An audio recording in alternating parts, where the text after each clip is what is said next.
ఉన్న మాజీలను అందరిని కూడా తీసుకొచ్చి స్టేజ్ మీద కూర్చోబెడితే ప్రభుత్వ కార్యక్రమం అని చెప్తున్నారు మంత్రి గారు, ప్రోటోకాల్ పాటించాలని రిక్వెస్ట్ చేయడం జరిగింది.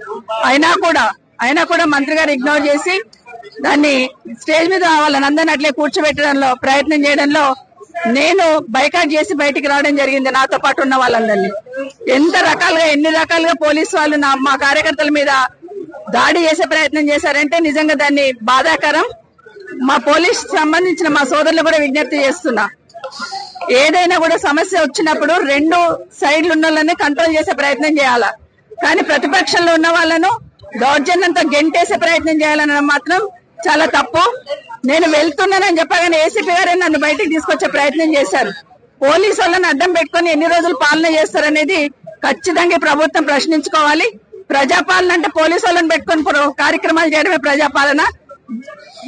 మా జర్నలిస్ట్ సోదరులు నా కార్యక్రమం అంతా నాతో పాటు ముందుకు వస్తున్నారని జర్నలిస్టుల మీద కూడా దాడి చేసే ప్రయత్నం చేస్తున్నారు. జర్నలిస్టుల మీద జరిగిన దాడిని ఖండిస్తా ఉన్నాను.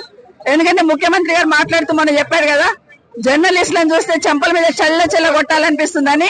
అది కాంగ్రెస్ పార్టీ సంస్కారం. ఎందుకంటే జర్నలిస్ట్ అనే వాడి విలువ ఏంటి అనేది, జర్నలిస్ట్ వాళ్ళకి ఎంత విలువ ఉంటుంది అనేది, సమాజంలో వాళ్ళ పాత్ర ఏంటి అనేది గౌరవ ముఖ్యమంత్రి గారు మర్చిపోయినట్టున్నారు.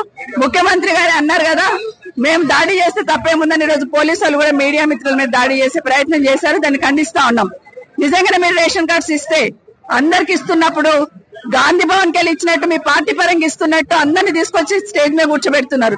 ఇందిరమ్మ ఇల్లు ఇచ్చారు, కాంగ్రెస్ పార్టీ వాళ్ళు పోయి ముగ్గు పోస్తేనే ఇందిరమ్మ ఇల్లు శాంక్షన్ అవుతుంది. రేషన్ కార్డు కూడా కాంగ్రెస్ పార్టీ వాళ్ళే ఇస్తున్న ఫీలింగ్ తీసుకొచ్చి ప్రభుత్వ పరంగా ఇస్తున్నారా, కాంగ్రెస్ పార్టీ నుండి ఇస్తున్నారా అనేది సమాధానం చెప్పాలి.